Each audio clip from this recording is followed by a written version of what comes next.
I lived in Bangkok for years, and I thought I knew Asia inside and out. I thought I had seen it all. The food, the culture, the people, the nightlife, the traditions, the way of life that makes Asia so unique. Bangkok had shown me everything, or at least, that's what I believed. And then I went to the Philippines, and suddenly everything I thought I knew about Asia was turned upside down. This country shocked me in ways I never expected, and I realized I didn't really know Asia at all until I experienced the Philippines. Bangkok had been my home, and if you've ever been there, you know how alive the city is. Street food everywhere, tuk-tuks racing down the roads, golden temples shining in the sun, and malls bigger than cities themselves. I thought that was Asia in its truest form. Fast, colorful, a mix of tradition and modernity. And don't get me wrong, Thailand is incredible. But it also gave me a kind of confidence, like I understood the pulse of Asia. So when I finally boarded a flight to Manila, I didn't expect to be surprised. I thought it would just be another version of what I'd already seen, maybe with a few cultural twists here and there, but nothing too different. I couldn't have been more wrong. The first shock hit me the moment I landed. In Bangkok, you get polite smiles, a certain reserve. In Manila, I was greeted with warmth I didn't know existed. People don't just smile at you. They beam with genuine happiness, as if your arrival was something to celebrate. And it wasn't just at the airport. Everywhere I went, people treated me like a friend, a brother, sometimes even like family. That level of openness doesn't happen in most places in Asia, not even in Thailand, where people are known for being friendly. In the Philippines, it felt deeper, more real, like it came straight from the heart. Another thing that blew me away was the language. In Bangkok, as much as I loved living there, I always struggled with communication. Thai is not an easy language to learn, and outside the tourist areas, very few people spoke English fluently.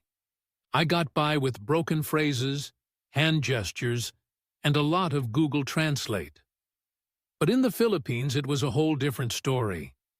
Suddenly, I could talk to almost everyone, from taxi drivers to waiters, from shopkeepers to kids playing basketball on the street. And they understood me perfectly. Not just the words, but the tone, the jokes, the little cultural references. It was mind-blowing. In fact, some of the conversations I had in the Philippines felt like I was back in the West, except I wasn't. I was in Asia, but in a country where English wasn't just a school subject, it was part of everyday life. That made traveling and connecting with people so much easier and so much more fun. Then came the landscapes, and this is where my jaw dropped. After years in Thailand, I thought I had seen some of the best nature Asia could offer. The beaches in Phuket and Krabi, the mountains of Chiang Mai, the islands scattered across the south. Thailand is beautiful, no doubt about it. But the Philippines took beauty to another level. I went to Palawan, and it felt like stepping into another world. Lagoons hidden by towering cliffs, water so clear you could see the bottom even at great depths, and islands that seemed untouched by time. Then there was Boracay, with its white sand so soft it felt like flour beneath my feet. I thought I had seen nice beaches before, but nothing compared to this. And the sunsets. Those sunsets painted the sky in colors I had never seen before. It was the kind of beauty that didn't just impress you, it humbled you. But beyond the physical beauty, it was the culture that shocked me the most. While Bangkok gave me a sense of traditional Asia with its Buddhist temples, street markets, and royal palaces, the Philippines gave me something completely different. It felt like a mix of worlds. You could see Spanish influence in the old churches, American influence in the music, movies, and even the malls. But at the same time, everything was uniquely Filipino. The food had flavors I couldn't compare to anywhere else. Adobo, sinigang, lechon, halo-halo, each dish a story of history and culture blended together.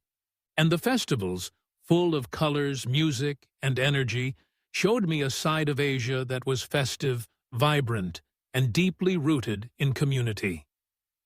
One of the biggest shocks for me, though, was the hospitality. In Thailand, I always felt respected as a foreigner. People were polite, helpful, and accommodating.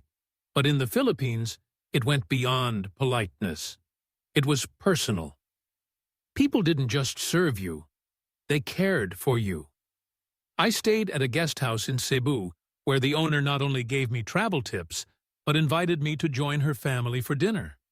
I had never experienced that level of warmth in Bangkok. In restaurants, staff remembered my name after one visit. Strangers on the street helped me without expecting anything in return. That sense of connection was everywhere, and it made me feel like I wasn't just a traveler. I was part of the community, even if only for a short time. And then there's the music. In Bangkok, nightlife means clubs, DJs, and loud beats. But in the Philippines, music is everywhere, and it's alive. You walk into a cafe, and there's a band playing. You walk down the street, and you hear someone singing karaoke. And they're good, really good. I'm not exaggerating when I say that some of the best singers I've ever heard weren't professionals on a stage. They were just regular people in the Philippines.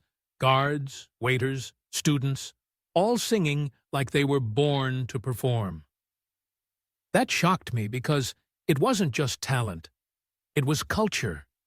Music is part of daily life, and it made every experience richer and more fun. Another thing that left me in awe was the resilience of the people. In Bangkok, I saw a city that worked hard, hustled, and moved fast. But in the Philippines, I saw people who had faced typhoons, earthquakes, floods, and yet they were still smiling, still joking, still hopeful. Their ability to stay positive despite hardships humbled me, and it made me realize that strength isn't just about building tall skyscrapers or running a booming economy. It's about the spirit of the people, and in that sense, Filipinos have something very special, something that's hard to describe, but easy to feel. I also couldn't ignore how global the Philippines felt. In Bangkok, I always felt the weight of tradition, and I loved that about Thailand. But in the Philippines, I felt a balance. Tradition was there, but so was modernity. Global trends mixed with local culture. I met young Filipinos who could talk about K-pop, Hollywood, European football, and local traditions all in the same breath. It felt like the Philippines had one foot in Asia and another foot in the world, and that made it stand out in a way I had never seen before. But perhaps the biggest shock of all was realizing that I had underestimated the Philippines for so long. Living in Bangkok made me feel like I understood Asia, like I knew its rhythm. But the Philippines proved me wrong. It showed me a side of Asia that was friendlier, more open, more connected, more global, and at the same time deeply rooted in its own identity. It wasn't just another stop on my journey. It was a wake-up call, telling me that Asia is bigger, more diverse, and more surprising than I ever imagined. When I think back to my years in Bangkok, I'm grateful for everything I learned there. It gave me a strong sense of Asia's traditions, its beauty, and its complexity. But the Philippines gave me something else. It gave me heart, connection, and shock after shock. The kind of surprises that stay with you forever. And that's why I say I thought I knew Asia. But I didn't. Not until I went to the Philippines.